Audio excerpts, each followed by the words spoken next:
हमने नॉर्मली कुछ भी नहीं देखा था, कल सिर्फ इतना देखा था कि मेरा थर्मोडायनेमिक सिस्टम वगैरह क्या होता है, सिस्टम क्या होता है, सराउंडिंग क्या होता है। फिर हम देखे टाइप ऑफ सिस्टम, जैसे ओपन सिस्टम होता है तो उसमें मैं अपने हीट को एक्सचेंज कर सकता हूँ और मैटर को भी एक्सचेंज कर सकता हूँ। जैसे आप मान लो चाय का कप है तो उसमें चाय है तो हीट का एक्सचेंज भी हो रहा है और क्या, मैटर यानी मास का भी एक्सचेंज हो रहा है। क्लोज यानी मैं एक पतीला ले रहा हूँ जिसको ऊपर से पैक कर देता हूँ, यानी क्लोज कंटेनर हो गया। उसमें हीट का एक्सचेंज तो हो सकता है लेकिन मेरे मैटर का एक्सचेंज मास थोड़ी बाहर निकाल सकता हूँ मैं नहीं। आइसोलेटेड सिस्टम होता है उसमें मेरे हीट का तो एक्सचेंज होता है लेकिन मेरे मैटर का एक्सचेंज नहीं होगा। ठीक है, अब हमने यहाँ तक देखा था। अब हम सबसे पहले देखने जा रहे हैं जीरोथ लॉ ऑफ थर्मोडाइनमिक्स। कौन सा लॉ देख रहे हैं? Zeroth law. तो जो मेरा जीरोथ लॉ है वो किस बारे में बताता है? तो थर्मोडाइनमिक्स में जो जीरोथ लॉ है वो टेम्परेचर की जानकारी देता है। किसके बारे में जानकारी देता है? वो देता है मेरी टेम्परेचर के बारे में। जैसे सपोज़ करो मैं बोल रहा हूँ कि मेरे पास से 3 सिस्टम ले लिया मैंने। क्या ले लिया? 3 सिस्टम। और मैं बोल रहा हूँ कि ए और बी का टेम्परेचर सेम है। मैं क्या बोल रहा हूँ? मैंने 3 सिस्टम ले लिए।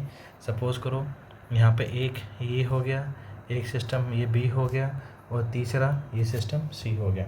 मैं बोल रहा हूँ ए और बी का टेम्परेचर सेम है और बी और सी का टेम्परेचर सेम है। तो इसका मतलब हो गया ए और सी का टेम्परेचर भी सेम होना पड़ेगा। तो ये मेरा तभी वो क्या आएगा? थर्मल इक्विलिब्रियम कहलाएगा। और बस यही है जीरोथ लॉ, ईजी सा यही है। ये किसके बारे में बताता है? ये मुझे कॉन्सेप्ट देता है टेम्परेचर का। तो सबसे पहले मैं बता देता हूँ जो जीरोथ लॉ है मेरा वो क्या देता है? It give concept of temperature. It give concept of temperature. ये मुझे टेम्परेचर के बारे में जानकारी देता है। समझ में आ गया?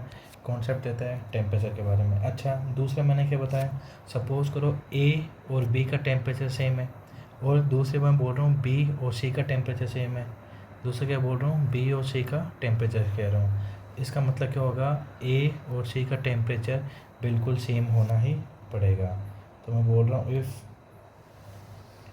Temperature of A and B are same and temperature of B and C are also same, then temperature of A and C must be same. That means they are in thermal equilibrium. वापस बता दिया कि जैसे मान लो क्या देता है जो जीरोथ लॉ है थर्मोडायनेमिक्स का, बस वो मुझे सिर्फ टेम्परेचर के बारे में जानकारी देता है कि मेरे पास 3 सिस्टम है। अगर इनिशियल में मुझे ए और बी का टेम्परेचर सेम दे रखा है, उसके बाद में मुझे ऐसे बता रखा है बी और सी का टेम्परेचर सेम दे रखा है, तो मेरा ए और सी का टेम्परेचर सेम रहेगा और ये तीनों सिस्टम कैसे रहेंगे? थर्मल इक्विलिब्रियम में, यानी सबका टेम्परेचर क्या रहेगा? सेम रहेगा। ये मेरा जीरोथ लॉ है। अच्छा, अभी मैं अपन ने केटीजी पढ़ा था। मैंने केटीजी में आपको किस बारे में जानकारी दी थी? केटीजी में मैंने आप लोगों को करा दिया था क्या? डेल्टा यू निकालना, यानी इंटरनल एनर्जी निकालना बताया था मैंने। कैसे? N C V delta T या N F R by two delta T या फिर N C P delta T. अलग अलग प्रोसेस के लिए मैंने एल का अलग अलग बताया था। ठीक है, अभी हम सबसे पहले, क्योंकि हमें फर्स्ट लॉ ऑफ थर्मोडायनेमिक्स देखेंगे, तो फर्स्ट लॉ ऑफ थर्मोडायनेमिक्स से पढ़ने से पहले मैंने डेल्टा यू बता दिया और अब मैं आपको वर्क डन बता दूंगा। और हीट भी मैंने पहले पढ़ा दिया, डेल्टा क्यू, वो भी मैंने पहले से बता रखा है। अब मेरा क्या सिर्फ वर्क डन बाकी है, तो मैं वर्क डन आपको बता देता हूँ कि वर्क डन कैसे, क्यों वर्क डन क्यों बता रहा हूँ? क्योंकि मेरा जो थर्मोडायनेमिक्स का फर्स्ट लॉ है वो वैसे तो मैं बाद में बता दूँ, ये बता दूँ, वो delta Q is equal to delta U plus W के इक्वल होता है। तो मैंने ये पढ़ लिया, बस ये बाकी है। ये अभी हम स्टार्ट करते हैं यहाँ से। समझ में आ गया? तो सबसे पहले मैं हेडिंग डाल रहा हूँ work done by ideal gas, यानी मेरी जो आइडियल गैस है वो कितना काम करेगी। Work done by ideal gas. तो सबसे पहले मैं ये स्टार्ट करने जा रहा हूँ। अच्छा चलो देखो, आप सोचो, इसको समझने पहले आपको बताता हूँ। मैंने यहाँ पे एक सिलेंडर ले लिया, ठीक है, ये क्या ले लिया मैंने? एक सिलेंडर ले लिया। अब इस सिलेंडर पे पिस्टन लगा हुआ है। क्या लगा हुआ है? पिस्टन का मतलब सर ये ऊपर भी जा सकता है और नीचे भी जा सकता है। तो यहाँ ये क्या है मेरा, ये सर पिस्टन है। ठीक है, आप सोचो आपने एक सिलेंडर ले लिया, अब जिसके अंदर मैंने गैस फिल कर दी, गैस कौन सी, आइडियल गैस फिल करी है, और ऊपर एक मैंने पिस्टन लगा दिया। अब मैं जब गैस को हीट दे रहा हूँ, यानी नीचे से मैं क्या दे रहा हूँ, इधर हीट दे रहा हूँ। हीट कितनी, नीचे से मैं क्यू हीट दे रहा हूँ। जब मैं क्यू हीट दे रहा हूँ तो जो मॉलिक्यूल्स है वो तेज़ी से मूव करना स्टार्ट करेंगे। जब वो तेज़ी से मूव कर रहे हैं, इसका मतलब उनका प्रेशर इंक्रीज हो रहा है। प्रेशर इंक्रीज हो रहा है तो वो प्रेशर, ऊपर जो पिस्टन है वो मूवेबल है, तो उस पर जो प्रेशर लग रहा है तो क्या होएगा, वो मूव करेगा। अगर मान लो पिस्टन ऊपर जा रहा है, इसका मतलब मेरा जो गैस है वो पिस्टन पे काम कर रही है, मैं बोल सकता हूँ। इसका मतलब क्या हो गया कि सर जैसे ही मैंने हीट दी तो मेरे जो गैस मॉलिक्यूल वो इंक्रीज हुए, उनके बीच में इंटरनल एनर्जी इंक्रीज हुई। अगर उनकी इंटरनल एनर्जी इंक्रीज हुई तो उनकी स्पीड इंक्रीज हुई है, तो काइनेटिक एनर्जी इंक्रीज हुई, यानी इंटरनल एनर्जी इंक्रीज हुई, तो जिससे प्रेशर इंक्रीज हुआ। प्रेशर इंक्रीज हुआ तो जो प्रेशर ऊपर पिस्टन पे लग रहा है तो वो ऊपर जाएगा, यानी ऊपर की तरफ मूव कर रहे हैं। समझ में आ गया। तो यही है कि जो इंटरनल एनर्जी है उसका थोड़ा हिस्सा मैकेनिकल में कन्वर्ट हो रहा है। मेरा वर्क डन के अंदर क्या होता है कि जो थोड़ा सा हिस्सा है मैकेनिकल के अंदर कन्वर्ट हो जाता है। तो यही है। अब क्या हुआ, जैसे मैंने हीट दी तो उसके बाद में क्या हुआ, ऊपर लगा मेरा फोर्स। ये क्या लग रहा है, force due to ideal gas. Ideal gas के कारण फोर्स लग रहा है ऊपर। अच्छा, यहाँ पे फोर्स क्या आएगा मेरा, फोर्स आएगा प्रेशर इनटू, प्रेशर क्या होता है, फोर्स अपॉन एरिया। तो फोर्स कितना हो जाएगा, प्रेशर इनटू एरिया, सिंपल सा। अच्छा, अभी हम जो वर्क डन होता है वो किसके इक्वल होता है, F dot D x, force into displacement होता है वर्क डन। अब मैं इसको इंटीग्रेट करता हूँ। मैं सोच रहा हूँ कि मान लो सपोज करो थोड़े से टाइम के बाद में ये ऊपर डी एक्स शिफ्ट हो जाता है और इसका एरिया कितना ही दे रखा है, तो यहाँ से वर्क डन कितना जाएगा, एफ, और अभी फोर्स किसके इक्वल आता है, पी ए डी एक्स। अच्छा, A into D X D V के इक्वल हो जाएगा, तो वर्क डन कितना आ गया मेरा, पी डी वी के इक्वल। समझ में आ गया। और इसका मतलब क्या है, वर्क डन बाई गैस। ये क्या आ गया मेरा, ये आ गया वर्क डन बाई गैस, यानी वर्क ने कितना काम किया वो हो गया। अच्छा सर, ऐसा तो आपने इंटीग्रेशन के अंदर बताया था, तो चलो अगर मान लो मेरे पास पी वी ग्राफ गिवन है, मुझे कौन सा ग्राफ गिवन है, पी वी ग्राफ गिवन है। ये मान लो यहाँ पे मेरी प्रेशर एक्सिस है, यहाँ पे मेरा वॉल्यूम एक्सिस है।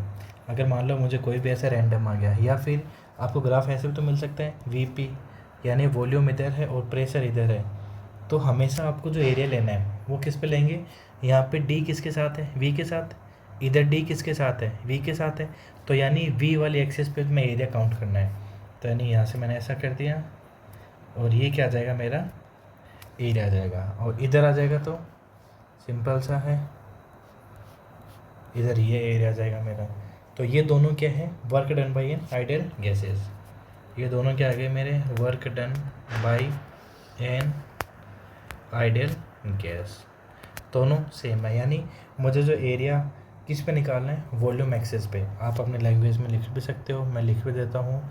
जो एरिया है वो मुझे वॉल्यूम एक्सेस पे निकालना है, वॉल्यूम एक्सेस पे निकालना है। समझ में आ गया। एरिया मुझे कहाँ है, वॉल्यूम एक्सेस पे निकालना है, बस सिंपल सा सीधा सा इतना सा बात है। चलो यहाँ तक कर लिया। अब एरिया मैंने बता दिया कहाँ पे आएगा, एरिया मुझे वॉल्यूम एक्सेस पे निकालना है, या फिर मैं बोल सकता हूँ जब area of P V curve, क्या, area of P V curve, वो क्या आ जाएगा, graph on V axis. Simple सा, जो भी चीज़ वहाँ पे लिखी है वो वापस यहाँ पे लिख देता हूँ, area on V axis. V यानी वॉल्यूम एक्सिस पे जो भी कर्व है और उसका, और जो वॉल्यूम एक्सिस के बीच में जो इतना भी एरिया आ रहा है उन सब का एरिया आ जाएगा। अच्छा, इसके अलावा आपको इसके अंदर एक चीज़ और ध्यान रखनी है कि जो मेरा वर्क डन है वो कैसा है, पाथ फंक्शन है, पाथ या फिर प्रोसेस फंक्शन है, वो समझा दूँगा। जो मेरा वर्क डन है वो इज़ पाथ या फिर प्रोसेस फंक्शन। इसका मतलब कि वो मेरा पाथ पे डिपेंड करता है। पाथ पे कैसे डिपेंड करता है, देखो ये मेरी क्या आ गई, प्रेशर एक्सिस, और ये वाली आ गई मेरी वॉल्यूम एक्सिस। ये इनिशियल पॉइंट हो गया, एक ऐसा पाथ बन रहा है, एक ऐसा पाथ बन रहा है, एक ऊपर से आ रहा है और एक नीचे से। ये तो इनिशियल हो गया, ये मेरा फाइनल हो गया। अच्छा, अब एक चीज़ बताइए, अगर पाथ पे डिपेंड नहीं होता तो इनिशियल फाइनाइट पर होता तब तो अलग होता, लेकिन पाथ पे डिपेंड का मतलब है कि मैं यहाँ से एरिया बनाऊँगा, पहले ऊपर वाले एक्सिस का ले रहा हूँ, तो एरिया कैसा आ रहा है, ऐसा आ रहा है। तो इसका एरिया देखो कितना है, इसका एरिया प्लस ये एरिया, इसको एक बार A1 बोल दो और इसको x बोल दो। तो अगर मैं ऊपर वाले पाथ से यानी ABC यानी मैं वर्क डन बाई ABC लिख रहा हूँ, तो मेरा कितना आ जाएगा, प्लस में आ जाएगा। और क्योंकि देखो प्लस में कैसे आएगा, PdV यानी वॉल्यूम इंक्रीज हो रही है, इसलिए प्लस में आ जाएगा। और कितना आ जाएगा, A1 प्लस x के इक्वल। समझ में आ गया। अब मान लो मेरा ये वापस आ रहा है, ऐसे रिटर्न हो रहा है, तब अब इसका ग्राफ का और वॉल्यूम एक्सिस के बीच में कितना एरिया बनेगा, सिर्फ इतना एरिया बन रहा है मेरा। तो यानी और इसको मैं D पॉइंट बोल देता हूँ, तो ये कितना जाएगा, वर्क डन बाई CDA, वो कितना जाएगा, -x के इक्वल, यानी इसका एरिया x है। समझ में आ गया। ऊपर वाला में एरिया नीचे वाला, तो पाथ पे डिपेंड, अगर पाथ पे डिपेंड नहीं करता तो दोनों का एरिया सेम आना चाहिए था, लेकिन यहाँ पे दोनों का एरिया अलग अलग आ रहे हैं। इसका मतलब ये फंक्शन कैसा है, मेरा पाथ डिपेंडेंट है। समझ में आ गया। ठीक है भाई, यहाँ तक तो आपने बता दिया। अब वर्क डन मेरा किसके इक्वल होता था, PdV के इक्वल। चलो अब यहाँ से कुछ देखते हैं अपन, इसका साइन कन्वेक्शन देखते हैं। क्या देखते हैं, साइन कन्वेक्शन। पॉजिटिव का मतलब कब आएगा, वर्क डन पॉजिटिव कब आएगा, जब मेरा वॉल्यूम इंक्रीज होगा। क्या मैं बोल सकता हूँ, मेरा जो वॉल्यूम है वो इंक्रीज होगा, या फिर मैं बोल सकता हूँ मेरी गैस एक्सपेंड कर रही है, या मैं बोल सकता हूँ एक्सपेंशन हो रहा है, यानी मेरी गैस क्या हो रही है, एक्सपेंड कर रही है। या फिर अपन है ना, कई बार आपको ये मिल सकता है कि मैंने वॉल्यूम इंक्रीज करी, कई बार आपको मिल सकता है एक्सपेंशन, और कई बार इसका मतलब क्या होता है, work done by gas. Expansion कब होगा, जब जैसे मैंने आपको एक कंटेनर बताया, इसमें एक्सपेंशन कैसे हो रहा है, जब मेरी गैस नीचे से पुश कर रही है, यानी काम कौन कर रहा है, गैस वर्क कर रही है। इसलिए मैं ये भी बोल सकता हूँ पॉजिटिव वर्क का मतलब क्या है, मेरी वॉल्यूम इंक्रीज होना, या फिर एक्सपेंशन होना, या फिर वर्क डन बाई गैस, ये सब हो गया। अच्छा, अगर मान लो यहाँ पे आ गया नेगेटिव साइन। नेगेटिव साइन का मतलब है मेरा वॉल्यूम क्या हो रहा है, डिक्रीज, या तो मेरा वॉल्यूम डिक्रीज होगा, या फिर गैस क्या होगी, कॉन्ट्रैक्ट होगी। या फिर मैं बोल सकता हूँ क्या, वर्क डन ऑन गैस। मान लो वो सेम पिस्टन है, उस पर अगर मैं एक्सटर्नल फोर्स लगा रहा हूँ तो क्या होगा, कंप्रेस हो रहा है। वो कंप्रेस क्यों हो रहा है, और मैंने वर्क डन ऑन गैस, यानी मैंने बाहर से फोर्स अप्लाई किया है, यानी बाहर से मैंने प्रेशर अप्लाई किया है। समझ में आ गया। अच्छा, ये जीरो भी हो सकते हैं। जीरो कब होगा, जब वॉल्यूम हमेशा कांस्टेंट रहेगा। तो मैं क्या बोल सकता हूँ, वॉल्यूम ऑलवेज कांस्टेंट, मेरा वॉल्यूम हमेशा कांस्टेंट रहेगा, तब वर्क डन कितना हो जाएगा, मेरा जीरो हो जाएगा। चलो अब साइन कन्वेक्शन मैंने बता दिया। अब इसका कुछ आप क्वेश्चन है वो ट्राई करो। चलो भाई, पहला क्वेश्चन मैं बनाता हूँ। मैं ग्राफ बना रहा हूँ, ये मेरा प्रेशर है, ये मेरा वॉल्यूम एक्सिस हो गई, ये मेरा प्रेशर आ गया, इधर भी वॉल्यूम एक्सिस आ गई, ये मेरी प्रेशर है और ये मेरी वॉल्यूम एक्सिस है। पहले ग्राफ ये है, ऐसा सिंबल आ गया, फिर दूसरे में ऐसा सिंबल आ गया, और तीसरे में ऐसा सिंबल आ गया। चलो बताओ, 1 मिनट देता हूँ आपको, सोच के बताओ मुझे। चलो सोच लिया। इनिशियल में इसका V इनिशियल था, इसका क्या था, ये V फाइनल, ये V इनिशियल हो गया, ये V फाइनल हो गया, ये V इनिशियल V फाइनल। बताओ यहाँ पे एरो कैसा है, एरो सर इनिशियल से फाइनल, यानी एरो मेरा इंक्रीज होने में दिखा रहा है। इसका मतलब यहाँ पे अगर मेरी वॉल्यूम इंक्रीज हो रही है तो मेरा वर्क डन कैसे आएगा, पॉजिटिव। इधर भी अगर मान लो मेरी वॉल्यूम इंक्रीज हो रही है तो वर्क डन कैसा आएगा, मेरा पॉजिटिव। इधर भी मेरा वॉल्यूम इंक्रीज हो रही है तो मेरा वर्क डन क्या आएगा, पॉजिटिव। समझ में आ गया यहाँ तक, ठीक है। अब इसके बाद में वापस देखते हैं, मैंने ये बना दिया। और ग्राफ भी आ सकते हैं, मैं आपको इसलिए बता रहा हूँ सिर्फ प्रैक्टिस के लिए। आप सब लोग वीडियो पॉज करके फिर प्रैक्टिस करना, ठीक है। VP और V और P हो गया, P और V के बीच में।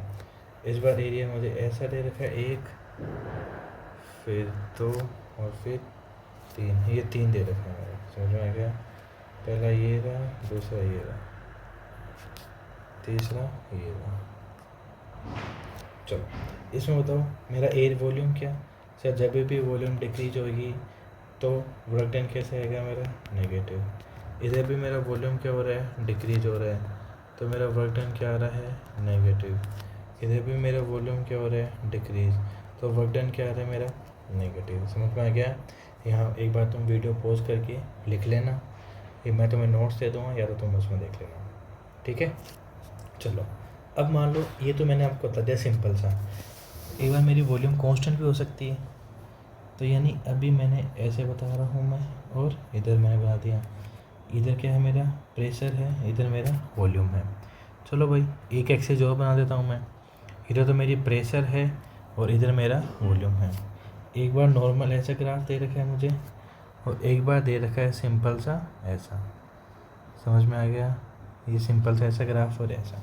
अच्छा यहाँ पे मेरी वॉल्यूम कांस्टेंट है। जब मेरी वॉल्यूम हमेशा कांस्टेंट रहती है तो मेरा वर्क डन कितना होता है 0। मैंने आपको पहले बताया था यहाँ पे वॉल्यूम हमेशा कांस्टेंट है, यानी कांस्टेंट ऑलवेज। वॉल्यूम हमेशा कांस्टेंट है तो वर्क डन कितना हो जाएगा 0 के इक्वल। अच्छा यहाँ पे सर इनिशियल में भी सेम वॉल्यूम और फाइनल में भी सेम वॉल्यूम, लेकिन यहाँ पे वर्क डन नॉन जीरो होगा। मुझे पता नहीं जीरो हो भी सकता है और नहीं भी हो सकता, लेकिन एक बार मैं कंसिडर कर लेता हूँ कि नॉन जीरो। क्यों? क्योंकि वर्क डन किस पे डिपेंड है, पाथ एरिया। अब देखो इसको मैं ऐसे देख रहा हूँ तो इस पर तो ये एरिया आ रहा है पूरा, तो इसका वर्क डन जीरो कैसे हो सकता है। समझ में आ गया। पाथ फंक्शन है तो वॉल्यूम नॉट ऑलवेज कांस्टेंट। यहाँ पे पाथ फंक्शन है, हाँ कुछ ऐसा बन सकता है कि जीरो जाए तो बहुत अलग बात है। Path function volume not constant always, not constant always. समझ में आ गया। अच्छा चलो अभी यहाँ तक देख लिया। अब हम इसके अंदर एक नया टर्म देखेंगे, साइक्लिक प्रोसेस। क्या देखेंगे? Cyclic process. मेरी साइक्लिक प्रोसेस क्या होती है? सबसे पहले जो साइक्लिक प्रोसेस है उसका मतलब होता है कोई भी प्रोसेस जिसका इनिशियल और मेरा जो फाइनल पॉइंट है वो सेम।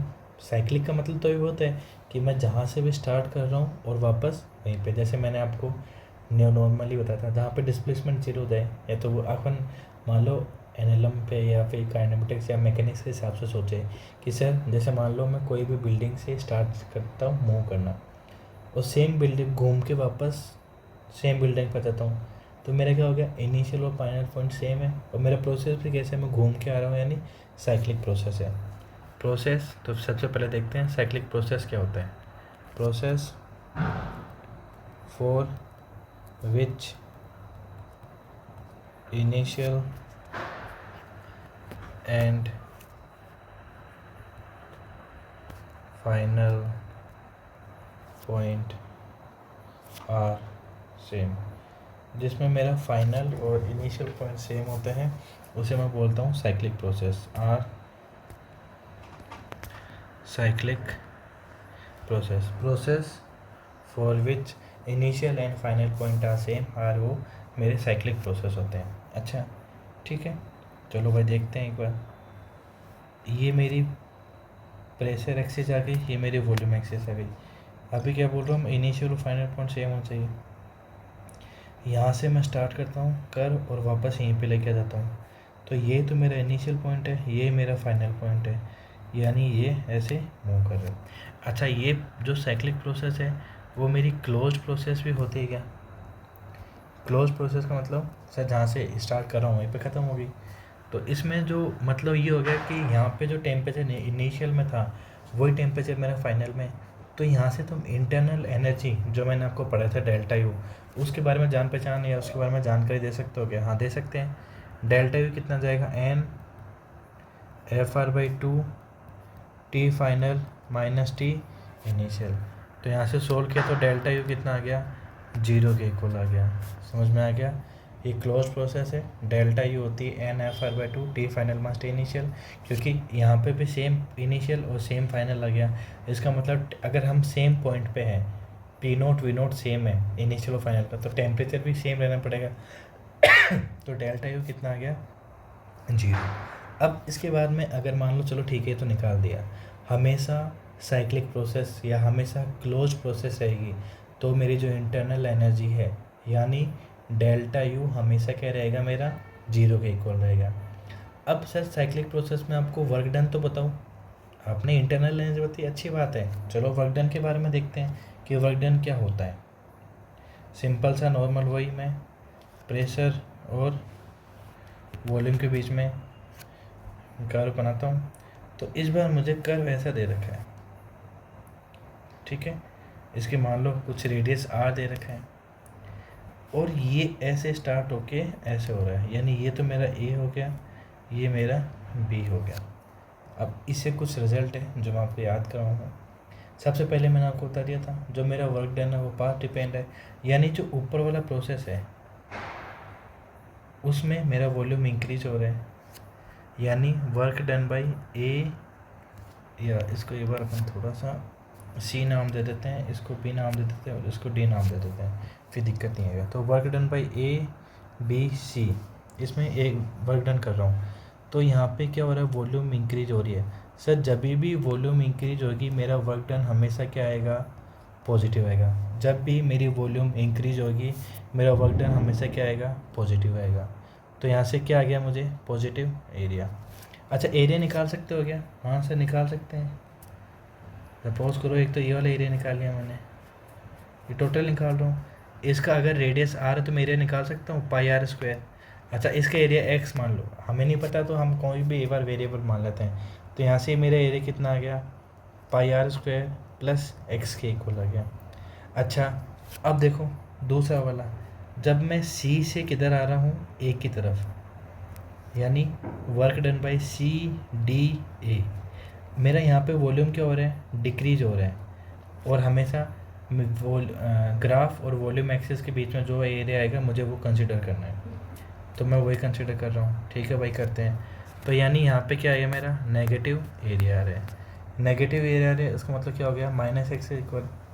अब वर्क टोटल वर्क डन निकाल लेता हूँ, वर्क डन बाय साइक्लिक, कि मेरा work done by cyclic process जो कितना है, work done by A B C plus work done by C D A, तो कितना आ जाएगा वो, pi R square plus X minus X. तो सोल्व किया तो यहाँ से वर्क डन बाय साइक्लिक कितना आ गया मेरा, पाई आर स्क्वायर के इक्वल। समझ में आ गया यहाँ तक, कोई डाउट है तो मुझसे पूछो। अब इसके अलावा अब ये पता चल गया सर ये पाई आर स्क्वायर, ये तो जितना मेरा जो क्लोज सरफेस का एरिया है उसके इक्वल ही आ रहा है, ठीक है। तो इस वाले स्टेटमेंट को हम लिख लेते हैं, क्या है, work done by cyclic, work done by cyclic process कितना हो जाएगा, work done by cyclic process वो हो जाएगा मेरा area enclosed between the figure, यानी कितना एरिया इंक्लोज कर रखा है फिगर के बीच में, वो क्या हो जाएगा, साइक्लिक। अच्छा अब आपने इसमें एक चीज़ ऑब्जर्व किया क्या, इसमें जो मुझे टोटल साइक्लिक का मिल रहा है वर्क डन, वो कैसा आ रहा है, वो पॉजिटिव आ रहा है। अच्छा ये क्या आ रहा है, पॉजिटिव कैसे आ रहा है, तो देखो आपको कैसे याद करना है कि सर जो मुझे साइन हमेशा मैं कंसिडर करूँगा, जो ग्राफ का सबसे दूर वाला पॉइंट है वॉल्यूम एक्सिस से, ये मेरा ग्राफ है, उसका सबसे दूर पॉइंट यानी यहाँ से देखो ये है, और सबसे दूर तो ये तो एकदम पास में ही है, यही दूर है मेरा। तो मुझे क्या बोल रहा हूँ मैं, मेरे जो भी ग्राफ है उसका कोई सबसे दूर वाला जो पॉइंट है वॉल्यूम एक्सिस से, वो मेरे साइन को डिसाइड करेगी। मैं फिर से बता देता हूँ या लिख देता हूँ, मेरा जो साइन डिसाइड करेगी, मेरा साइन डिसाइड कैसे होगा, इसके लिए आपको क्या करना पड़ेगा, look for graph farthest from we axis, यानी वी एक्सिस से जो सबसे दूर वाला डिस्टेंस है उस पर मेरा ग्राफ आ जाएगा, यानी उस पर मैं साइन कन्वेक्शन कर सकता हूँ कि पॉजिटिव आएगा नेगेटिव आएगा। अच्छा तुम वैसे भी याद कर सकते हो, अगर सर आपको पीवी कर्व दे रखा है, कौन सा पीवी कर्व, तो मैं भी कैसे मूव कर रहा हूँ, क्लॉकवाइज मूव कर रहा हूँ क्या, अगर पीवी कर्व के अंदर मैं क्लॉकवाइज मूव करता हूँ तो मेरा एरिया क्या आएगा, पॉजिटिव। समझ में आ गया? यहाँ पे लिख लेना, अगर सर आप पीवी कर्व में जा रहे हो और पीवी कर्व में या तो मैं क्लॉकवाइज चल सकता हूँ या मैं एंटी क्लॉकवाइज मूव कर सकता हूँ। समझ में आ गया? या फिर मैं बोल रहा हूँ वीपी कर्व, वीपी कर्व में भी मैं एंटी क्लॉकवाइज चल सकता हूँ या फिर क्लॉकवाइज चल सकता हूँ। पीवी कर्व का मतलब पी तो है वाई एक्सिस पे और वी है एक्स एक्सिस पे, वी है वाई एक्सिस पे और पी है एक्स एक्सिस पे।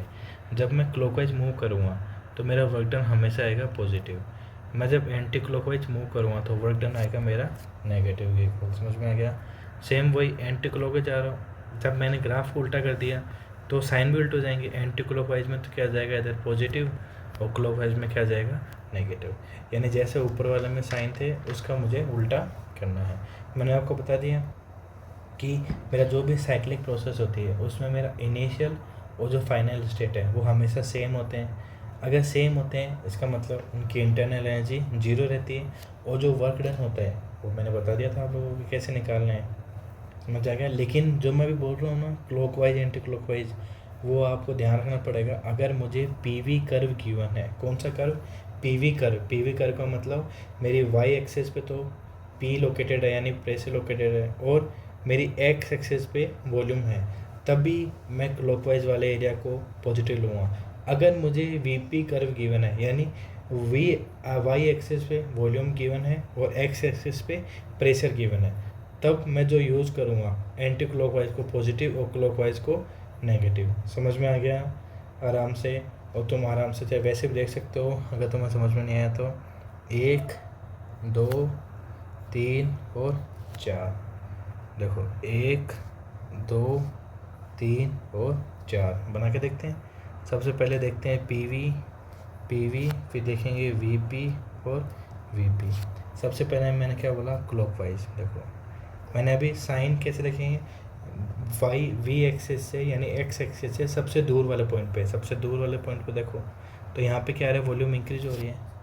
अच्छा, इसके अंदर अगर मान लो एंटी क्लॉकवाइज मूव कर रहा है यानी घड़ी की विपरीत दिशा में तो नेगेटिव ही रहता है। इसमें देखो लुक फॉर ग्राफ फारटेस्ट, सबसे दूर वाले पॉइंट पे देखो वाई वी एक्सिस है तो सबसे दूर वाला पॉइंट देखा तो वॉल्यूम डिक्रीज हो रही है, वॉल्यूम डिक्रीज हो रही है और ये साइन मेरा एंटी क्लॉकवाइज जैसा भी है, तो भी यहाँ पे मेरा क्या जाएगा? Work done negative. यहाँ पे वर्क डन नेगेटिव आ गया, यहाँ पे मेरा वर्क डन पॉजिटिव आ गया। अच्छा, वी और पी के बीच में देखो, यहाँ पे अगर मान लो क्लॉकवाइज है तो ये एक्सिस कौन सी होती है? वी एक्सिस, यानी साइन मेरा ये आ जाएगा, साइन ये आ जाएगा तो यहाँ से क्या है? वॉल्यूम डिक्रीज हो रही है तो मतलब वर्क डन क्या आ गया? नेगेटिव। वहीं अगर मैं उल्टा साइन बनाता हूँ यानी यहाँ पे होना हो तो इंक्रीज हो रहा है, इंक्रीज हो रहा है तो वर्क डन क्या आ गया मेरा? पॉजिटिव भी इक्वल। समझ में आ गया? ये मेरे साइन से देख सकते हो। लेकिन साइन की जगह मैं आपको बोलूँगा आप याद करो कि वी एक्सिस से सबसे दूर वाला पॉइंट जो ग्राफ पे है या फिर ग्राफ सबसे दूर वाला जहाँ पे मुझे डायरेक्शन दिखा रही है उससे मैं निकाल लूँगा। समझ में आ गया? चलो यहाँ तक मैंने कर लिया, यहाँ तक लिख लो। 1 मिनट का तो मैं ब्रेक दे रहा हूँ, वापस स्टार्ट करते हैं। लिख लिया आप सब लोगों ने?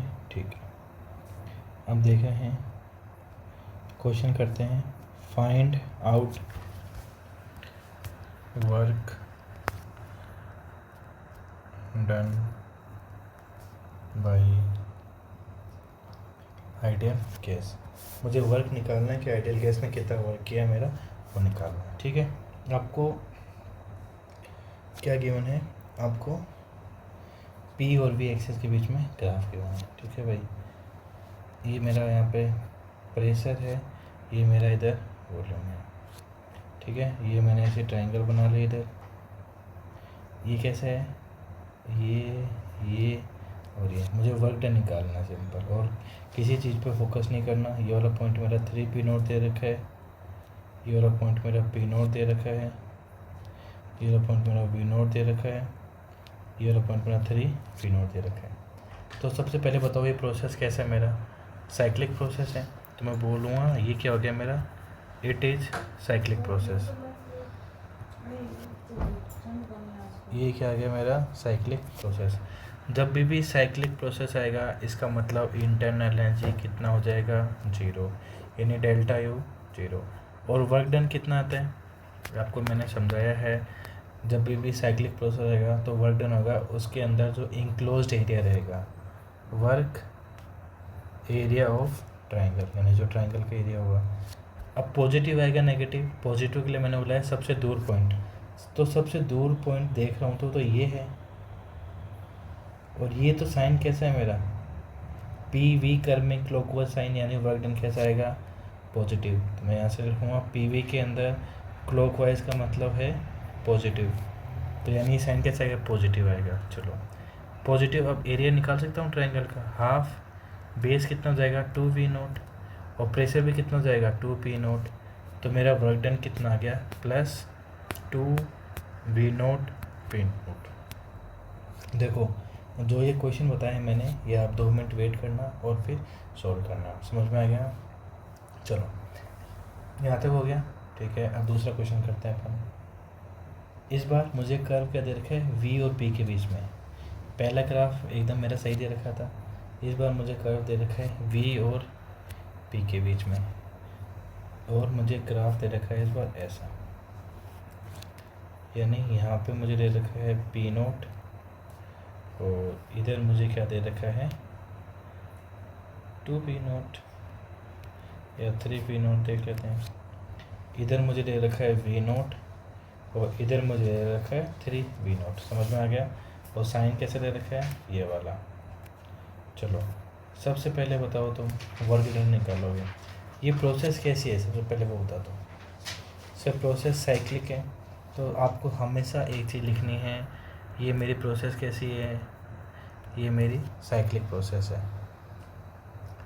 ये मेरी साइक्लिक प्रोसेस हो गई। अच्छा साइक्लिक प्रोसेस है, इसका मतलब डेल्टा यू कितना आ जाएगा 0, और वर्क डन कैसा आएगा सबसे दूर वाला पॉइंट, तो सबसे दूर पॉइंट तो ये है। इसमें तो सर मेरी वॉल्यूम डिक्रीज हो रही है, तो मतलब इस बार वर्क डन आएगा नेगेटिव। और तुम वैसे भी सकते हो सर, अगर मान लो वीपी कर्व दे रखा है, वीपी कर्व के अंदर क्लॉकवाइज का मतलब होता है नेगेटिव। दोनों तरीके से सोल्व कर लो, तुम्हारा जैसा मन करे वैसा। अच्छा यहाँ से डायरेक्ट वर्क डन लिख दूँ मैं, वर्क डन कितना जाएगा 2 × 2 यानी 4v0 p0, लेकिन साइन क्या आएगा नेगेटिव, क्योंकि यहाँ पे p0 3p0 है, उधर भी p0 3v0 है, तो ये मेरा क्या जाएगा वर्क डन। समझ में आ गया, ठीक है। चलो भाई इसका थर्ड पॉइंट देखते हैं। इसका पहला कर लिया अपन ने, अब दूसरा भी कर लिया, और अब तीसरा देखते हैं। इसका ये दूसरा लिख लेना, अब देखते हैं तीसरा। इसमें भी वही सिंपल वर्क डन निकालना है, लेकिन इस बार कर्व कैसे दे रखा है आपको पीवी कर्व दे रखा है मुझे, ये मेरा पी है, इधर मेरा वी दे रखा है, तो इस बार मुझे थोड़ा ऐसा दे रखा है, ये दे रखा है, तो ये कैसा सर इलिप्स जैसा कुछ दे रखा है, ठीक है कोई बात नहीं सर, हमें तो कैसा मिल रहा है, हमें तो सोल्व करने से मतलब है। ये मेरा p0 है, ये मेरा 5p0 है, इधर मेरा v0 है, इधर मेरा 3v0 है, और प्रोसेस कैसे दे रखी है साइक्लिक। सबसे पहले बताओ वर्क डन कैसा आएगा, सर वर्क डन आएगा पॉजिटिव, क्योंकि अभी बोला वॉल्यूम से सबसे दूर वर्क का साइन होता है, वॉल्यूम में सबसे दूर वर्क का साइन होता है, और वही फाइनल होगा। तो मैं वॉल्यूम एक्सिस, ये मेरी वॉल्यूम एक्सिस है, इससे दूर गया तो यहाँ पे वो जो साइन देखा वो कैसा है सर वॉल्यूम इंक्रीज़ कर रहा है, तो वैसे, या फिर देख सकते हो पीवी कर्व के अंदर क्लॉकवाइज का मतलब होता है साइन इंक्रीज होना, यानी मेरा वर्क डन पॉजिटिव। तो यहाँ से मुझे एक चीज़ पता चल गई। सबसे पहले तो बताओ साइक्लिक प्रोसेस है वो चीज़ लिखो, ये बार बार इसलिए लिख रहा हूँ कि सर मुझे याद हो जाएगा। साइक्लिक प्रोसेस है तो डेल्टा यू कितना जाएगा 0, डेल्टा यू जी, और डब्लू कैसा आ गया पॉजिटिव, क्योंकि सर पी वी कर्व है और क्लॉकवाइज मूव कर रहा है, तो भी डेल्टा वी। अच्छा वर्क डन का एरिया कितना जाएगा सर, ये तो इलिप्स जैसा दिख रहा है, तो इसका एरिया हो जाएगा पाई ए बी। अच्छा चलो वैसे सोल्व कर लेते हैं ए बी को, तो उसको सोल्व करेंगे तो आ जाएगा यहाँ से 4p0, और इधर कितना जाएगा 2p0, 4 यानी 8, तो यहाँ से मैं सोल्व करूँगा तो मेरा आ जाएगा 8p0 v0 के इक्वल। समझ में आ गया, ये पाई ए बी की इक्वल है, यहाँ से ए निकाल, ओहो ये मतलब यहाँ से तो कितना आ जाएगा, ये 2 आ जाएगा, 2 का आधा 1 हो जाएगा मेरा, और ये कितना आ जाएगा 5/2, 4/2, 4/2 × 2 हो जाएगा। तो ये तो सिंपल 2v0 p0, क्योंकि मुझे एरिया आधा लेना है, पूरा थोड़ी लेना है मुझे, ये तो पूरा, जैसे मान लो मैं यहाँ पे ये पूरा 2 ही होता है और पूरा 2b के इक्वल है। आधा आधा लेना मुझे तो, पाई R1 R2 याद आ गया ये। चलो भाई ठीक है। अब इसके अंदर एक फोर्थ पॉइंट है, वो और देखते हैं। मैंने आपको बताया था ना कि अगर मान लो मेरा वॉल्यूम कांस्टेंट होगा, वॉल्यूम ऑलवेज कांस्टेंट होगा तो वर्क डन जीरो होगा। अगर वॉल्यूम कांस्टेंट है तो वर्क डन जीरो नहीं है, क्योंकि वो साइक्लिक प्रोसेस भी नहीं है, तो वहाँ पे डेल्टा यू भी नॉन जीरो के इक्वल आ जाएगा। तब मुझे पूरा सोल्व करना पड़ेगा, वो आगे अपन देखेंगे। ऐसा कर दे रखा है मुझे, ऐसा समझ में आ गया। ये पॉइंट मुझे दे रखा है V0 और इंटू 2V0, और ये पॉइंट मुझे दे रखा है P0 और इंटू 4P0। सबसे पहले निकाल सकता हूँ उनके बीच में डिस्टेंस, तो यहाँ से जो डिस्टेंस कितना जाएगा वो आ जाएगा 3/2 P0, और ये वाला डिस्टेंस कितना आ जाएगा मेरा V0 के इक्वल।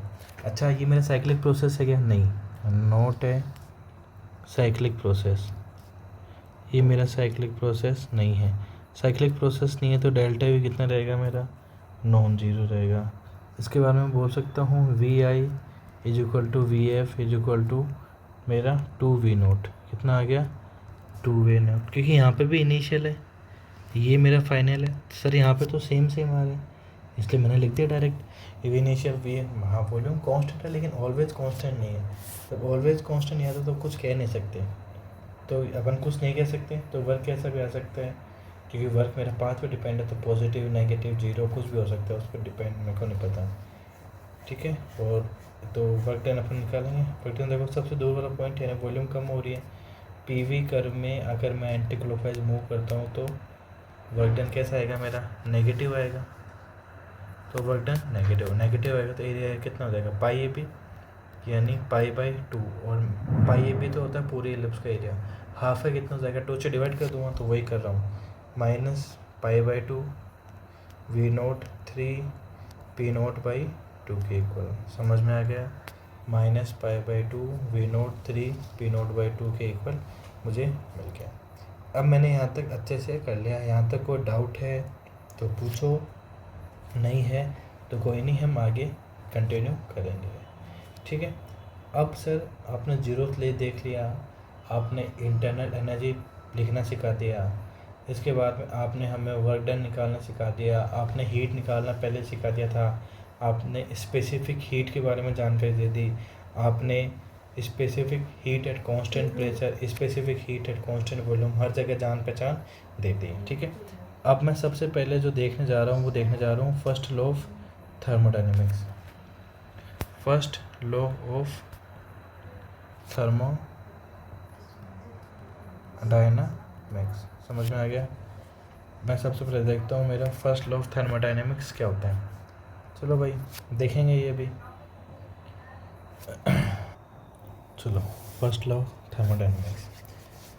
तो फर्स्ट लॉ ऑफ थर्मोडायनेमिक्स देखने पे ये सबसे पहले बताता हूँ आपको किस पे बेस्ड रहता है। ये मेरी एनर्जी कंजर्वेशन पे बेस्ड रहता है। किस पे बेस्ड है ये? एनर्जी कंजर्वेशन पे। अच्छा चलो, मान लो, सोचो आपके पास एक गैस है। क्या है? सोचो एक गैस है, वो गैस मैंने एक सिलेंडर में भर दी और ऊपर उसके एक पिस्टन लगा दिया। जैसा वर्क डन में बताया था ना, वैसे बता रहा हूँ। मैंने एक सिलेंडर लिया, सिलेंडर में पिस्टन लगा और उसके अंदर मैंने आइडियल गैस फिल कर रखी है। अब मैं उस गैस को नीचे से हीट दे रहा हूँ। क्या बोल रहा हूँ? मैं उस गैस को नीचे से हीट दे रहा हूँ।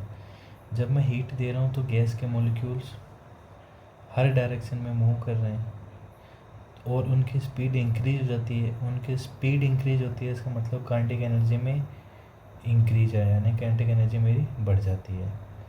या फिर आप इस हिसाब से सोच सकते हो कि जो मॉलिक्यूल है मेरे पिस्टन वाले, वो किसको मूव कराएंगे? पिस्टन को। फोर्स लगाएंगे तो पिस्टन मूव करेगा। अच्छा, तो यहाँ पे मतलब बोल सकता हूँ मेरी गैस काम कर रही है। तो इसका मतलब क्या हुआ कि सर आपने जो एनर्जी दी है, यहाँ पे एनर्जी क्या बोल रहा हूँ, या आपने जो हीट दी है फिर जो एनर्जी दी है वो दो जगह गई है।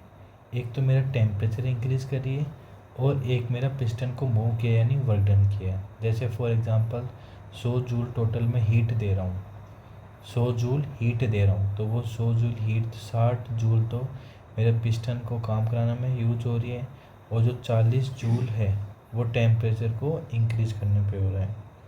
अच्छा, और मैंने भी आपको एक चीज़ बताया क्या सर, ये किस पे बेस्ड है मेरा, एनर्जी कंजर्वेशन पे बेस्ड है। पहला स्टेटमेंट मैंने क्या बताया इसके अंदर कि किस पे बेस्ड है ये, energy conservation. It is based on energy conservation, ये मेरी एनर्जी कंजर्वेशन पे बेस्ड है। अच्छा, एनर्जी कंजर्वेशन का मतलब क्या होता है, एनर्जी ना तो मेरी बन सकती है ना मैं एनर्जी मिट सकती है। एनर्जी ना तो बन सकती है ना मेरी एनर्जी मिट सकती है, सिर्फ एक रूप से दूसरे रूप में ट्रांसफ़र हो सकती है। अच्छा, जैसे मान लो जो हीट है वो इंटरनल एनर्जी में जा रही है, इंटरनल एनर्जी मेरा टेम्परेचर इंक्रीज हो रहा है, और एक वो मेरा वर्क में जा रही है, वर्क में मेरा जो पिस्टन है वो मूव कर रहा है। तो दोनों मिल के टोटल एनर्जी को कंजर्व कर रखें, जितने टोटल एनर्जी थी वो दोनों के द्वारा जो वर्क डन किया, एक के द्वारा इंटरनल एनर्जी, एक के द्वारा वर्क डन, तो वो भी मेरे डेल्टा क्यू के इक्वल हो जाएगा। अच्छा, तो फर्स्ट लॉ जो थर्मोडायनामिक्स वो सिंपल सा ये कहता है कि जो यूनिवर्स में जो एनर्जी है वो फिक्स अकाउंट में है, आप चाहे तो हीट ऐड करो या वर्क करेगा, हीट ऐड करोगे तो वर्क करेगा, वो बैलेंस, और हमेशा क्या मिलेगा, ये बैलेंस ही मिलेगा।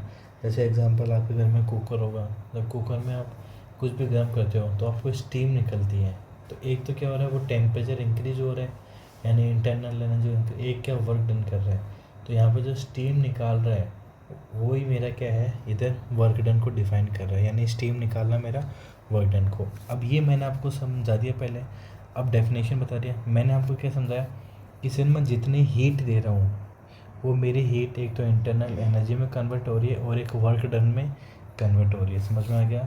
तो अकॉर्डिंग टू दिस लॉ, इस लॉ के अकॉर्डिंग क्या है, according to this heat given will be sum of change in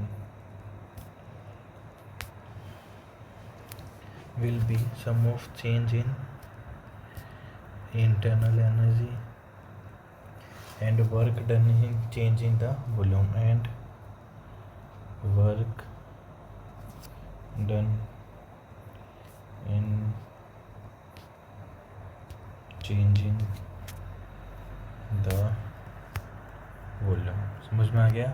इसके अकॉर्डिंग क्या बोल रहा हूँ, यानी मेरा जो डेल्टा क्यू है वो आ रहा है change in internal energy plus work done. अच्छा, जो भी मेरी हीट है डेल्टा क्यू वो किस पे डिपेंड करती है, पाथ पे डिपेंड करती है। समझ में आ गया? पाथ या फिर इसमें या प्रोसेस पे डिपेंड करती है। तो ये कैसी है मेरी, पाथ डिपेंडेंट। डेल्टा क्यू है क्या है मेरी, पाथ डिपेंडेंट। या फिर मैं क्या बोल सकता हूँ, क्योंकि मेरी जो स्पेसिफिक हीट होती है वो प्रोसेस पे डिपेंड करती है। जैसे मान लो मैं स्टीम के अंदर टेम्परेचर चेंज कर रहा हूँ तो वहाँ पे मेरी स्पेसिफिक हीट अलग आती है। या फिर मैं बोल सकता हूँ अगर मान लो मेरे पास आइसोबैरिक प्रोसेस है तो मेरी हीट अलग आएगी, आइसोकोरिक है तो हीट अलग आएगी। और डेल्टा यू किस पे डिपेंड कर रहा है, ये स्टेट पे डिपेंड करती है, यानी इनिशियल फाइनल पॉइंट पे डिपेंड कर रहा है। ये कितनी होती है, N F R by 2 into delta T, normal ही याद होती है। अच्छा, डेल्टा वी जो वर्क डन है वो भी किस पे डिपेंड होता है, वो पाथ पे डिपेंड होता है। या फिर मैं लिख सकता हूँ वर्क डन को पी डी वी के इक्वल। ठीक है, अब मेरे जितने भी क्वांटिटीज़ है ये सब के एनर्जी है तो ये सब सेम में रहेंगी, जिसमें same point, all these quantities will be same, यानी अगर जूल में है तो जूल में रहेगी, कैलोरी है तो सारे आंसर मैं कैलोरी में निकालूंगा। तो मैं यहाँ से फिर से बोल रहा हूँ, all the quantities will be in same point, सारे क्वांटिटीज़ किस में रहेगी मेरी, सेम पॉइंट रहेगी। तो all the quantities will be in same point। अच्छा, चलो एक बार हम डिस्कस कर लेते हैं डेल्टा क्यू, और वो तो पता ही है क्या, 1 कैलोरी किसके इक्वल होता है, 4.2 जूल के इक्वल। चलो अब डेल्टा क्यू मेरा क्या क्या हो सकता है, n C dash delta T, ठीक है। यानी अब मेरा डेल्टा की जो हीट है वो हो सकता है या तो पॉजिटिव कब होगा, यानी सबसे पहले मैं क्या बोल रहा हूँ, मेरा जो हीट है वो पॉजिटिव कब होगा, जब या तो मैं हीट दे रहा हूँ गैस को या फिर गैस ने बाहर से हीट एब्जॉर्ब कर ली। क्या बोल सकता हूँ, या तो मैं बोल सकता हूँ heat given to gas, heat given to gas, या हीट एब्जॉर्ब्ड बाय गैस, या तो हीट गिवन टू गैस या फिर हीट एब्जॉर्ब्ड बाय गैस।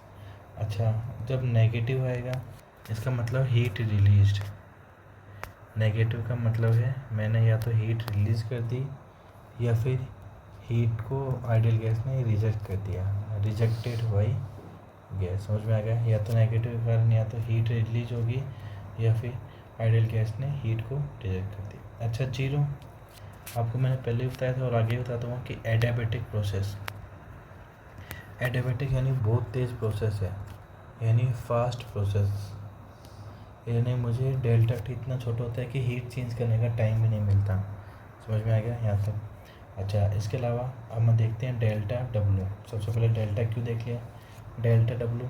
अब ये दो ही हो सकते हैं, या तो एक्सपेंशन हो सकता है, एक्सपेंशन का मतलब मेरा वॉल्यूम इंक्रीज, वॉल्यूम इंक्रीज तो मेरा पॉजिटिव क्या रहेगा, वर्क डन पॉजिटिव रहेगा, और मैं बोल सकता हूँ ये क्या, जो भी काम किया वो किसने किया है, सिस्टम ने किया है। अच्छा, या फिर ऐसे भी तो हो सकता है कंप्रेशन, क्या आ सकता है, कंप्रेशन। कंप्रेशन का मतलब जो वॉल्यूम क्या हो गया वो मेरा रिड्यूस हो गया, और इधर मेरा जो वर्क डन आ रहा है वो कितना आ रहा है, नेगेटिव गैस, तो ये कितना हो जाएगा ऑन सिस्टम। यहाँ पे वर्क डन, कंप्रेशन, एक्सपेंशन, मैंने सब कुछ इधर देख लिया, ठीक है। एक बार देखो यहाँ पे डेल्टा क्यू के बारे में जल्दी जल्दी मैंने सारा रिविजन कर लिया, डेल्टा डब्ल्यू के देख लिया, अब डेल्टा यू रह गया। ये कितना होता है, n C V delta T. अगर मान लो पॉजिटिव आ रहा है, n C V delta T positive एक ही कंडीशन में आएगा, अगर मेरा टेम्परेचर इंक्रीज होगा। कौन सी कंडीशन में आएगा, अगर मेरा टेम्परेचर इंक्रीज होगा। अच्छा, नेगेटिव कब आएगा, जब मेरा टेम्परेचर जीरो। अच्छा, ये जीरो भी हो सकता है क्या, डेल्टा यू जीरो के इक्वल भी हो सकता है क्या, हाँ हो सकता है, अगर मेरा टेम्परेचर क्या हो जाए, कांस्टेंट, या फिर मेरे क्या मिल जाए, साइक्लिक प्रोसेस। अगर मान लो मुझे साइक्लिक प्रोसेस मिलता है या फिर टेम्परेचर कांस्टेंट रहता है, क्या, या तो टेम्परेचर कांस्टेंट रहता है या फिर साइक्लिक प्रोसेस रहता है, तो मेरा जो डेल्टा यू है, यानी जो मेरी इंटरनल एनर्जी है उसकी हीट कितनी रहती है, जीरो। समझ में आ गया यहाँ तक। जो भी हमने पढ़ा अभी तक थर्मोडायनामिक्स का फर्स्ट लॉ वापस बता देता हूँ। आप कंसिडर करो कि आपके पास एक कंटेनर है, कंटेनर के ऊपर पिस्टन लगा हुआ है, जैसे आपने हीट दी तो वो हीट, एक तो मेरी इंटरनल एनर्जी यानी जो अंदर मॉलिक्यूल्स थे आइडियल गैस के वो चेंज हो रहे हैं, तो एक तो उनकी एनर्जी चेंज कर रही है, दूसरा जो पिस्टन है उसको मूव करा रही है, तो यानी दो वर्क हो गए मेरे। समझ में आ गया। तो ये क्या है, मेरा फर्स्ट लॉ थर्मोडायनेमिक्स है, एकदम इजी सा है। अब इसमें कुछ क्वेश्चन करें, ठीक है। फर्स्ट लॉ थर्मोडायनेमिक्स देख लिया मैंने, अब देखो अपन क्वेश्चन देखते हैं, ठीक है। चलो क्वेश्चन देखते हैं। तो सबसे पहला क्वेश्चन मेरा ये है, आपको प्रोसेस दे रहा हूँ मैं, उसमें जितनी भी क्वांटिटीज़ हैं, यानी आप मुझे कंपेयर करके बताओ वर्क, आप मुझे कंपेयर करके बताओ इंटरनल एनर्जी, आप मुझे कंपेयर करके बताइए इसके अंदर हीट। तो ये तीनों चीज़ें आपको कंपेयर करना है। For the given processes, for the given processes compare the और क्वांटिटीज़, सारी क्वांटिटीज़ कंपेयर करनी है। For the given processes compare the और क्वांटिटीज़। ये वॉल्यूम हो गया मेरा, ये मेरा प्रेशर हो गया, ये इनिशियल से फाइनल पॉइंट, ये इनिशियल से फाइनल पॉइंट, ये हो गया। ये मेरा एक प्रोसेस हो गया, ये मेरा दो हो गया, ये मेरा तीन हो गया। ये इनिशियल पॉइंट है, ये मेरा फाइनल पॉइंट है। समझ में आ गया। अब मुझे सब कुछ कंपेयर करना है, आप लोग पॉज करके ट्राई करना, मैं बताता हूँ। सबसे पहले मैं देखूँगा area of PV curve, area of PV graph. मुझे एरिया ऑफ पीवी ग्राफ क्या देता है, वर्क। अच्छा, यहाँ पे सबसे ज़्यादा एरिया किसके अंदर मिलेगा, देखो पहले प्रोसेस के अंदर इतना एरिया मिल रहा है मुझे, जो दूसरा प्रोसेस है उसमें इतना एरिया मिल रहा है, और जो तीसरा प्रोसेस है उसमें सिर्फ इतना सा एरिया मिल रहा है। तो सबसे ज़्यादा एरिया किसके अंदर मिला, W1, फिर जो एरिया मिला W2, फिर जो एरिया मिला W3 की इक्वल। समझ में आ गया, आ गया। अच्छा, इसके बाद में जो डेल्टा यू है वो मेरा स्टेट फंक्शन होता है। स्टेट फंक्शन का मतलब सर जो फंक्शन सिर्फ इनिशियल और फाइनल पॉइंट पे डिपेंड करता है। तो यहाँ पे डेल्टा यू मेरा क्या आ गया, स्टेट फंक्शन है, यानी डिपेंड किस पे कर रहा है, सिर्फ इनिशियल और फाइनल पॉइंट पे। तो depend on initial and final point, मेरे इनिशियल एंड फाइनल पॉइंट पे डिपेंड कर रहा है। अच्छा, मैं इसे बोल सकता हूँ क्या, वही, और ये मेरा आई एंड एफ सेम है, यानी मेरा इनिशियल पॉइंट और सेम है। इसका मतलब delta U1 is equal to delta U2 is equal to delta U3, यानी तीनों की इंटरनल एनर्जी बिल्कुल सेम है, लेकिन मेरा जो वर्क डन है वो 1 का ज़्यादा है 2 के कंपेयर में, और फिर 2 का ज़्यादा है 3 के कंपेयर में। यहाँ तक मैंने कर दिया, चलो भाई ठीक है, यहाँ तक हो गया। अभी हम हीट और कंपेयर करेंगे, तो जो डेल्टा क्यू है वो कितना आ गया मेरा, delta U plus W. Delta U तो कांस्टेंट है, ये तो सेम है सबके लिए, ये क्या बोल रहा हूँ मैं, क्या है, सेम फॉर ऑल, यानी सबके लिए सेम है।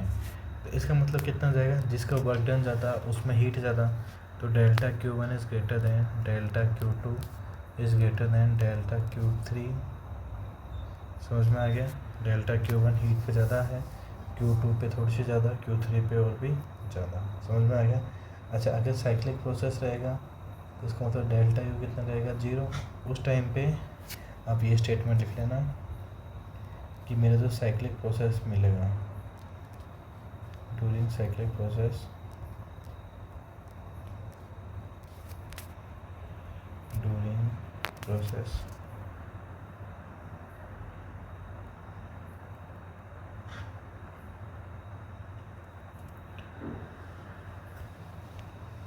During cyclic process, during cyclic process के दौरान, यानी मेरा जैसे ग्राफ में बना के बताऊँ तो ये मेरा P हो गया, ये मेरा V हो गया, तो सिंपल सा ऐसा ही ग्राफ है, नॉर्मली ज़्यादा लोड नहीं लेने का, ठीक है। तो यानी यहाँ से इंटरनल एनर्जी ऊपर वाले की और नीचे वाले की बिल्कुल सेम हो सकता है, या फिर मैं बोल सकता हूँ चेंज इन इंटरनल एनर्जी कितना, 0 है।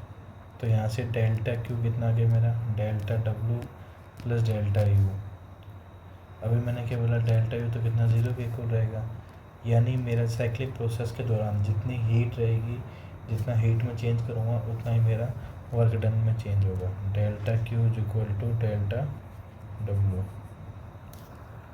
समझ आ गया यहाँ तक, चलो। हाँ, डेल्टा क्यू क्या है, जो हीट क्या आएगी इस वाले साइक्लिक प्रोसेस के अंदर, delta Q is equal to enclosed area of loop, ये आ गया enclosed area of loop, delta के equal to enclosed area of loop. यहाँ तक समझ में आ गया, ठीक है भाई, कोई लोड नहीं है। अब इसके बाद में कुछ और क्वेश्चन देखते हैं अपन। तो यहाँ पे सबसे पहले क्वेश्चन मैं एक दे देता हूँ। अभी क्वेश्चन लिखो 50 जूल वर्क, मैं 50 जूल वर्क कर रहा हूँ, work is done on any thermodynamic, done on any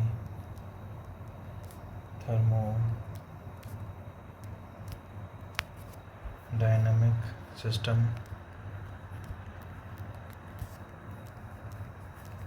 and 100 calorie heat is released if initial internal if initial internal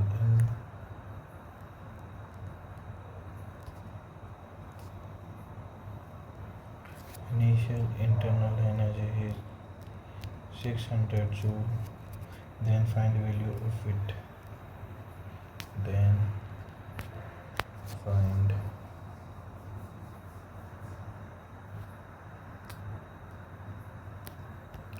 value of internal energy. चलो इनिशियल में इंटरनल एनर्जी दे रखा है, find value of final energy. U1 तो है, कितना है U1 100। चलो ये 50 जूल वर्क है जो मैं कर रहा हूँ कोई भी थर्मोडायनेमिक सिस्टम के ऊपर, और 100 कैलोरी हीट रिलीज कर रहा हूँ। इफ इनिशियल इंटरनल एनर्जी इस 600, इनिशियल एनर्जी है वो 600 जूल है, तो फाइंड वैल्यू निकाल। सब जूल में कर लेना, क्योंकि मुझे यहाँ पे जूल में दे रखा है। ठीक है, ये मैं कुछ स्पेस छोड़ रहा हूँ आप लोगों के होमवर्क में। एक क्वेश्चन और दूंगा होमवर्क में, फिर जो हार्ड क्वेश्चन है वो मैं करा दूँगा बाद में। सेम वैसा ही है, 100 calorie heat released by system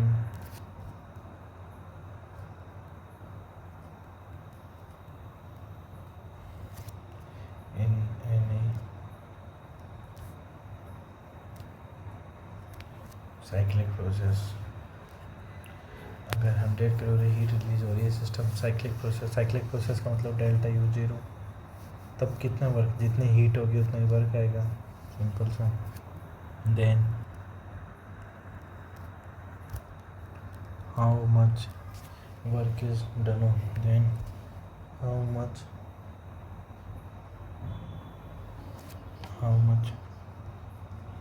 work is done on the system. ये भी सिंपल सा है, होमवर्क करना आप लोगों को। ठीक है, क्वेश्चन देख के लिख लेना, बाद में होमवर्क करना। चलो भाई नेक्स्ट क्वेश्चन है, इस बार आपको ग्राफ गिवन है। ये अच्छा क्वेश्चन है, आपको ग्राफ गिवन है P और V के बीच में। ठीक है, आपको कुछ ऐसा ग्राफ गिवन है, ये A है मेरा, ये B है, ये C है और ये D है। A से B से फिर ऐसे चल के और फिर ऐसे आ रहा। अब देखो क्वेश्चन लिखो, फॉर द गिवन ग्राफ, आपको जो ग्राफ गिवन है फाइंड फॉलोइंग क्वांटिटीज, आपको कुछ क्वांटिटीज निकालना होगा। For the given find following quantities. ठीक है, अब मुझे पहला क्वेश्चन लिखता हूँ। ABC वर्क डन, आपको क्वेश्चन में गिवन है कि ABC वर्क डन मुझे गिवन है कि ABC के अंदर कितना वर्क डन हुआ है, इस 30 जूल। कितना हुआ, 30 जूल वर्क डन हुआ है। ठीक है, वहीं when 50 joule of heat, 50 joule of heat is given, अगर 50 जूल ऑफ हीट में दे रहा हूँ, find change in internal energy. When 50 joule of heat is given, then find internal energy. समझ में आ गया मुझे क्या निकालना, इंटरनल एनर्जी। कोई भी गिवन है, फाइंड फॉलोइंग क्वांटिटीज निकालनी है। ABC वर्क डन, यानी इस वाले लाइन में मुझे वर्क डन गिवन है 30 जूल, और जब मैं 50 जूल की हीट देता हूँ तब मेरी इंटरनल एनर्जी निकालनी है। सबसे पहले लिखो delta Q is equal to delta U plus W। ये 50 आ गया, डेल्टा U प्लस 30, तो यहाँ से जो डेल्टा U आया वो कितना आ गया मेरा 20 जूल। कोई लोड लेने की ज़रूरत नहीं है। चलो यहाँ तक हो गया, यानी मुझे इंटरनल एनर्जी वो मिल गई 20 जूल के बराबर। अगर मान लो आपसे क्वेश्चन में यहाँ से टेम्परेचर को कंपेयर कुछ भी करा सकते हैं, मैं बोल सकता हूँ इस बार मुझे कंपेयर करके बताओ temperature, compare temperature of A and C, यानी ए और सी के टेम्परेचर को कंपेयर करना है। ठीक है भाई, करते हैं। तो सबसे पहले डेल्टा यू ए से लेके सी तक इज इक्वल टू +20 जूल, यानी ए सी के अंदर ए से लेके सी तक कितना कार्य है 20, क्योंकि यहाँ से वर्क डन ये वाला है तो एरिया ये वाला लिखा हूँ, तो यहाँ से ए सी के अंदर जो कार्य कर रहा हूँ कितना है 20 जूल। इसका मतलब टेम्परेचर मेरा इंक्रीज हो रहा है, टेम्परेचर इंक्रीज हो रही है तभी इंटरनल एनर्जी पॉजिटिव, यानी टी सी का एरिया ज़्यादा है टी ए से। तो मैं बोल सकता हूँ यहाँ से जो टी ए है, ए पे तो एरिया मेरा मिनिमम है, और जो सी है सी पे एरिया क्या है मेरा मैक्सिमम। सिंपल सा मुझे इतना बताना था कि किस पे प्रेशर ज़्यादा है और किस पे कम है, वो मैंने निकालना, समझ में आ गया। अच्छा, तीसरा है, दो तो मैंने निकाला, तीसरा है for process C A, for process C A work is 40 joule, यानी सी के ए जो वर्क है वो कितना है 40 जूल है। फाइंड हीट सप्लाइड और rejected, find heat supplied, find heat supplied और रिजेक्टेड। चलो, कोई भी प्रोसेस है जिसमें सी ए वर्क वो 40 जूल का है, फाइंड हीट सप्लाइड, मुझे हीट सप्लाइड या फिर रिजेक्टेड निकालनी है, यानी delta Q C A is equal to delta U C A plus W C A, यानी इसका फंक्शन क्या होना चाहिए सी ए। अच्छा, यहाँ पे वर्क डन क्या आ रहा है मेरा नेगेटिव, वेव वॉल्यूम क्या रिलीज हो रही है, और डेल्टा क्यू अगर मैं सोल्व करूँगा तो मुझे कितना मिल जाएगा -60 रिलीज, कितना मिल जाएगा -60 रिलीज की, यानी इतनी हीट मैंने लॉस करी है। सिंपल सा है, कुछ लोड भी नहीं है ऐसे क्वेश्चन में तो। और माइनस साइन का मतलब हमेशा लिख लेना, माइनस साइन का मतलब क्या होता है, मैंने हीट रिलीज़ करी है, क्या किया है मैंने हीट रिलीज़ की है, माइनस साइन का मतलब ये होता है। ठीक है, चलो हो गया। अब इसके बाद में इसका जो फोर्थ प्रोसेस है, फोर्थ पॉइंट को देखना है, फोर्थ प्रोसेस एडीसी प्रोसेस के अंदर वर्क कितना दे रखा है मुझे 50 joule, work is 50 joule, find heat, आपको निकालना है कितनी हीट हो गई। और प्रोसेस एडीसी प्रोसेस के लिए वर्क इज 50 जूल होता है, मुझे हीट निकालनी है। ठीक है, निकाल के देखते हैं, यानी delta Q A D C is equal to delta U A D C plus work done A D C. Work done मुझे क्यों है, डेल्टा यू तो हमेशा स्टेट फंक्शन है, इनिशियल बॉइलिंग पॉइंट पर डिपेंड करता है, तो ये तो 20 + 50 जो कितना जाएगा मेरा 70 जूल के अंदर, समझ में आ गया। तो आंसर सोल्व हूँ delta Q A D C, तो सिंपल कितना आया, इतना ही तो आ रहा है 70 joule.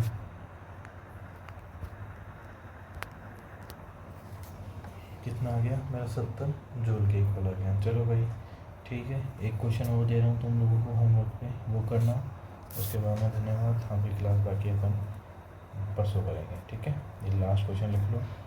For the process C A process के लिए find work if 5 joule of heat is given to the gas। For the process के लिए जो C A find work, process C A find work if 5 joule of heat is given to the gas, अगर 5 joule of heat मुझे given है gas की भाई। ठीक है, ये मेरा आ गया इक्वेशन।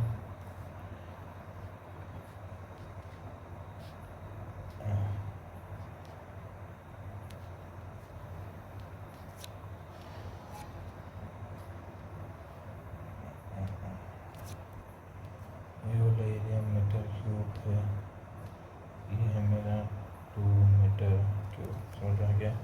यहाँ तक हो गया, बाकी क्लास हम आगे करेंगे। Thank you guys.